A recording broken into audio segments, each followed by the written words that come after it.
Hi, this is film naughty. நாங்கள் சதீஷ். இன்றைக்கி நம்ம வீடியோக்குள்ளே வந்து சினிமாவில் ஏமாத்துறவங்களை பற்றியும் ஒரு உண்மை சம்பவத்தை பற்றி இந்த வீடியோக்குள்ளே பார்க்க போகிறோம். அதாவது வாய்ப்பு தரதா சொல்லி ஏமாத்தின ஒரு உண்மை சம்பவத்தை பற்றி இந்த வீடியோக்குள்ளே பார்க்க போகிறோம்.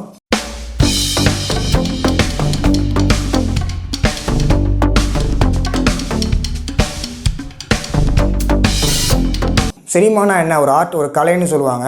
அதாவது திறமைக்கும் உழைப்புக்கும் பேர் போன இண்டஸ்ட்ரி இந்த சினிமா இண்டஸ்ட்ரி. பட் இந்த சினிமா இண்டஸ்ட்ரியில் வந்து பார்த்திங்கன்னா வந்து படித்தவங்கலேருந்து படிக்காத வரைக்கும், ஏன் டாக்டர் இன்ஜினியர்லேருந்து படிக்காத வரைக்குமே எல்லாருமே சாதிச்சிருக்காங்க.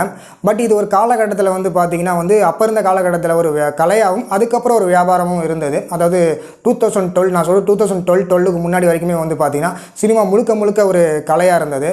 சினிமா இண்டஸ்ட்ரியில் வந்து பார்த்திங்கன்னா பேக்ரவுண்ட் இல்லாதவங்களாம் 90s வந்து சாதித்தவங்க நிறைய பேர் இருந்தாங்க. அதே மாதிரி வாரிசு பசங்களும் வந்து சினிமாக்குள்ள சிவாஜி சாரோட பையன் பிரபு, அப்புறம் நம்ம முத்துராமன் பையன் கார்த்திக், அதுக்கப்புறம் நிறைய பேர் வந்து பார்த்தீங்கன்னா வந்து வாரிசு பசங்களும் இருந்து சாதிச்சிருக்காங்க. ஏன் விஜய், அஜித், ஃப்ளோல ஏதாவது வந்திருக்கும், தனுஷ், சிம்பு, இவங்க எல்லாமே வந்து பார்த்தீங்கன்னா அவங்க அப்பா அம்மா சினிமாக்குள்ளே இருந்ததுனால வந்து சாதிச்சு வந்தாங்க. அதே சமயத்தில் வந்து பார்த்தீங்கன்னா நான் சொன்ன மாதிரி பேக்ரவுண்ட் இல்லாமல் சாதிச்சவங்களும் இருந்தாங்க. காரணம் என்னென்னா அப்போ இருந்த தயாரிப்பாளர்கள், நல்ல ஒரு தயாரிப்பாளர்கள் இருந்தாங்க. அதாவது நல்ல படத்தை கொடுக்கணும் தயாரிப்பாளர்கள் இருந்ததுனால நிறைய யங் டைரக்டர்ஸ், அதே மாதிரி புதுமுக நடிகர்களும் வந்து உருவாகினாங்க. For example Choudhary sir, RB Choudhary sir வந்து பார்த்தீங்கன்னா அவர் நிறைய யங் ஃபிலிம் மேக்கர்ஸை வந்து உருவாக்கியிருக்காரு, நிறைய நடிகர்களும் உருவாக்கியிருக்காரு அவர். ஸோ இந்த மாதிரி அப்போ இருந்த காலகட்டத்தில் நிறைய பேர் இருந்தாங்க. அண்ட் ஆல்சோ பார்த்தீங்கன்னா லட்சுமி மூவி மேக்கர்ஸ்னு ஒருத்தங்க, ஒரு ப்ரொடியூசர், அவங்களும் பார்த்தீங்கன்னா நிறைய இப்போ நல்ல தரமான படங்களையும் நல்ல படங்களையும் கொடுத்துருக்காங்க. ஆனால் அது ஒரு காலகட்டத்தில் வந்து பார்த்திங்கன்னா வந்து மக்களோட தேவைகள் அதிகமாகும் போது இந்த ஒரு சினிமாவை வந்து பார்த்திங்கன்னா மாற ஆரம்பிச்சது. இப்போ நம்ம சினிமா இண்டஸ்ட்ரியில் ஏமாந்த ஒரு ட்ரூ இன்சிடென்ட், ஒரு பையனோட கதையை பற்றி பார்ப்போம். இது நடந்தது வந்து பார்த்திங்கன்னா ஒரு 5 to 6 years பிஃபோர் தான். எனக்கு தெரிஞ்ச பையன் தான் அவன், கொஞ்சம் இன்னோசென்ட்டான பையன் தான் அவன். பட் ஆனால் வந்து பார்த்திங்கன்னா வந்து படிச்சிருக்கான். பட் ஆனால் சினிமாவில் வந்து பார்த்திங்கன்னா ரொம்ப ஆர்வம் அவனுக்கு அதிகம். எப்படியாவது வந்து பார்த்திங்கன்னா நடிச்சுன்னு சொல்லிட்டு ஒரு 25 வயசில் வந்து பார்த்திங்கன்னா அதுக்கு முன்னாடி வேலைக்கு போயிட்டு இருந்தான். ஸோ அந்த வேலைக்கு போயிட்டு அப்போயே வந்து பார்த்திங்கன்னா அவனுக்கு சினிமா வந்து நடிக்கணும்னு ஆசை. கிட்டத்தட்ட ஒரு 2017 அந்த மாதிரி டைமில் நடந்தது தான் இது. அதுக்கப்புறம் என்ன பண்ணான்னா முழுக்க ட்ரை பண்ணும்போது சினிமா வந்து வேலையை விட்டுட்டு முழுக்க சினிமாவுக்கு ட்ரை பண்ண ஆரம்பித்தான். அப்போ வந்து அவன் உடனே வந்து பார்த்திங்கன்னா நிறைய வெப்சைட்டுக்குள்ளெலாம் போய் கூகுளில், யூடியூப்பில் எல்லாத்துலேயும் சர்ச் பண்ணி பார்த்தான் எங்கெல்லாம் வாய்ப்பு கிடைக்குது அப்படின்னு சொல்லிட்டு. அப்போ வந்து பார்த்திங்கன்னா அவனுக்கு ஒரு வெப்சைட் மூலிமா வந்து இந்த மாதிரி சினிமா வாய்ப்பு தரான்னு சொல்லிட்டு அதுக்குள்ளே போய் வந்து அப்ளை பண்ணிட்டு வந்து பார்த்திங்கன்னா கொஞ்சம் நேரத்தில் எனக்கு தெரிஞ்ச ஒரு மணி நேரத்துக்குள்ளே வந்து பார்த்திங்கன்னா அவனுக்கு வந்து ஒரு மெசேஜ் வந்தது, ஐம் டேரக்டர் விக்கி அப்படின்னு சொல்லிட்டு. மொபைலுக்கு தான் வந்து மெசேஜ் வந்தது. அப்போ உடனே இவனும் வந்து சொல்லுங்கள் சார் அப்படின்னு சொல்லி பேச ஆரம்பித்தான். அப்போ அவன் என்ன சொன்னான் அப்படின்னா, இந்த மாதிரி ஒரு மணி நேரம் கழித்து எனக்கு வந்து ஃபோன் பண்ணு அப்படின்னு சொன்னான். இவனும் வந்து பார்த்திங்கன்னா 1 மணி நேரம் கழித்து வந்து மதியத்துக்கு வந்து ஃபோன் பண்ண சொன்னால் மதியத்தில் அவன் ஃபோன் பண்ணால் இந்த மாதிரி வந்து சொல்லியிருக்கான், அந்த மாதிரி ஆக்டிங் ட்ரை பண்ணிகிட்ருக்கேன். அப்போ அவன் கேட்டிருக்கான், நீங்கள் ஷார்ட் ஃபிலிம்லாம் பண்ணியிருக்கீங்களா, உங்களுக்கு என்ன எக்ஸ்பீரியன்ஸ் இருக்குது அப்படின்னு கேட்டிருக்கான். இல்லை சார், எக்ஸ்பீரியன்ஸ் எல்லாம் கிடையாது, டஸ்மாஸ் தான் பண்ணிகிட்ருக்கேன் அப்படின்னு சொல்லியிருக்கான். அப்போ வந்து நீங்கள் மெம்பர்ஷிப் ஆகிட்டிங்களா சினிமாவில் அப்படின்னு கேட்டிருக்கான். அப்படின்னா என்ன சார்னு கேட்டிருக்கான். இல்லை, மெம்பர்ஷிப் ஆனால் நடிக்க முடியாது, தெரியாதா, இது கூட தெரியாமல் நீங்கள் எப்படி சினிமாவுக்கு ட்ரை பண்ணுறீங்க அப்படின்னு அவன் சொல்லியிருக்கான். உடனே அவன் சொல்லியிருக்கான், சரிங்க சார் நான் தெரிஞ்சுக்கிறேன், இப்போ என்ன பண்ண சொல்லுங்கள் சார் அப்படின்னு கேட்டிருக்கான்.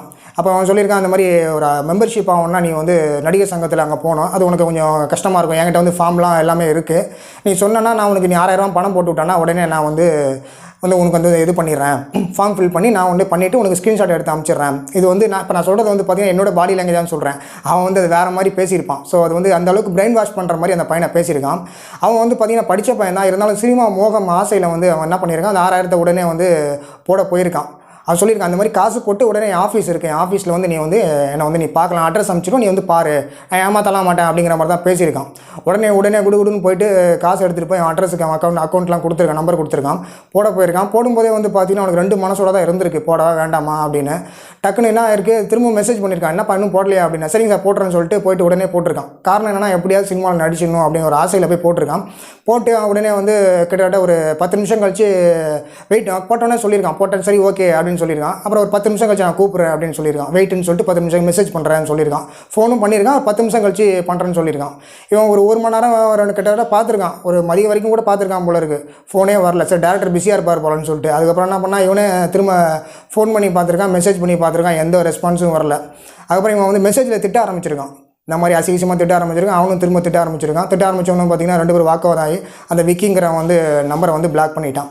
ஸோ இதுதான் நடந்த ஒரு சம்பவம். இது எதுக்காக சொல்கிறேன் அப்படின்னா, சினிமாவில் வந்து பார்த்திங்கன்னா வாய்ப்பு கேட்டு அலையிறவங்களை வந்து வினோதமான முறையில் ஏமாத்துறவங்களாம் இருக்காங்க. அந்த பையன் வந்து பார்த்திங்கன்னா கொஞ்சம் இன்னோசென்ட்டு தான், அவனுக்கு அந்தளவுக்கு வெளி உலகம் தெரியல, அது ஒரு காரணம். சினிமாவில் எப்படியா நடிச்சணும் அப்படிங்கிற ஒரு ஆர்வத்தில் போட்டான் தான். அவனுக்கு வந்து ஒரு பயம் இருந்திருக்கு, எப்படி காசு, ஆனாலும் ஒரு மோகம். அவன் அதாவது எப்படி சொல்கிறது, இந்த படத்தில் வர மாதிரி அந்த அளவுக்கு சதுரங்க வேட்டை படத்தில் வர மாதிரி பேசி பேசி இது பண்ணுற பிரெயின் வாஷ் பண்ணுறது. மெம்பர்ஷிப் சொன்னோன்னே அவன் ஏமாந்துட்டான். அவன் வந்து வேறு எதுக்காக காசு கேட்டு இருந்தால் அவன் கொடுத்துருக்க மாட்டான். மெம்பர்ஷிப் ஆனால் தான் நடிக்க முடியும் அப்படின்னு அவன் உண்மையை பேசுகிற மாதிரி பேசினால வந்து பார்த்திங்கன்னா அந்த பையன் ஏமாந்து போட்டுட்டான். ஸோ இப்படி தான் சினிமாவில் வந்து பார்த்திங்கன்னா வந்து தினசாக ஏமாத்துறவங்க இருப்பாங்க. ஸோ எதுக்காக சொல்கிறேன் அப்படின்னா, இந்த மாதிரி நீங்கள் வந்து காசு கொடுத்து நீங்கள் வந்து ஒருவேளை நீங்கள் காசு அவன் கொடுத்தா கூட அந்த பையனை வச்சு அவன் ஒரு ஷாட் ஒரு சீன் கூட எடுக்க மாட்டான். காரணம் என்னென்னா அவனுக்கு அந்த தகுதியே கிடையாது. ஏன்னா அவன் வந்து ஒரு டேரக்டர்னா அவன் தான் நமக்கு காசு கொடுக்கணும். காசு கொடுக்கலாமும் நடிக்கலாம், ஒன்றும் தப்பு கிடையாது முதல் படத்தில். ஆனால் வந்து காசு யாருக்கும் வாங்குறான் அப்படின்னா அவன் அந்த டேரக்டரோட அந்த இடத்துல அவன் தகுதியிலே இல்லைன்னு அர்த்தம். ஸோ அதனால் வந்து இந்த மாதிரி காசு கொடுத்து போகிறவன் வந்து பார்த்திங்கன்னா கட்டாயமாக வந்து ஒருத்தன் கூட அவங்கள வச்சு ஒரு ஷாட்டு கூட எடுக்க மாட்டான். ஒருவேளை உங்கள்கிட்ட காசு அதிகமாக இருக்குது அப்படின்னா கூட நீங்களே படம் பண்ணி ஒரு ஆளை வச்சு படம் பண்ணிக்கலாம், ஒன்றும் தப்பு கிடையாது. ஆனால் நம்ம மிடில் கிளாஸ் பையனாக இருக்கிறப்ப வந்து பார்த்திங்கன்னா யார்கிட்டையும் நம்ம காசு கொடுத்து போக வேண்டிய அவசியமே இல்லை. நமக்கு திறமை இருக்குது, உழைப்பு இருக்குன்னா அது மூலிமா நம்ம வந்து மூவ் பண்ணுறது தான் நல்லது. ஆனால் அதே நேரத்தில் உங்கள் ஃப்ரெண்ட்ஸ் யாராவது ஷார்ட் ஃபிலிம் பண்ணுறாங்க, அவங்க காசு கேட்குறாங்கன்னா கொடுங்க, தப்பு கிடையாது. ஏன்னா ஒரு ஷேர் பண்ணி நீங்கள் பண்ணிக்கலாம். நான் சொல்கிறது வந்து ஒரு 1000, 2000, 3000 அந்த மாதிரி ஒவ்வொருத்தரை ஷேர் பண்ணி நம்ம பண்ணிக்கிறது தப்பு இல்லை. ஏன்னா ஷார்ட் ஃபிலிமுக்கு வந்து ப்ரொடியூசர்லாம் கிடைக்க மாட்டாங்க. அது வந்து ஒரு டேரக்டரே வந்து பார்த்திங்கன்னா எல்லோரும் ஷேர் பண்ணி டீமாக ஷேர் பண்ணி நம்ம போடுறது வந்து அப்படி தான் படம் பண்ண முடியும். ஸோ அந்த மாதிரி யாராவது வந்து உங்கள் ஃப்ரெண்ட்ஸ் இருந்தாங்கன்னா நீங்கள் வந்து காசு கொடுக்கலாம். மற்றபடி நீங்கள் வந்து வேறு யாருக்கும் காசு கொடுத்து சினிமாக்குள்ளே போகாதீங்க. அப்படி போனீங்கன்னா சத்தியமாக அவங்கள வச்சு ஒரு ஷார்ட்டோ ஒரு சீனோ எடுக்கவே மாட்டான். ஸோ இந்த வீடியோ மூலிமா உங்களுக்கு வந்து பார்த்திங்கன்னா சினிமாவில் எப்படி வாய்ப்பு வாங்கணும், எப்படிலாம் ஏமாற்றவங்களுக்கு புரிஞ்சிருக்குன்னு நினைக்கிறேன். இந்த வீடியோ மறக்காமல் லைக் பண்ணிட்டு உங்கள் ஃப்ரெண்ட்ஸுக்கு ஷேர் பண்ணுங்கள். இது மாதிரி நிறைய வீடியோஸ்க்கு நம்ம ஃபிலிம் யூடியூப் சேனலை மறக்காமல் ஃபாலோ பண்ணுங்கள்.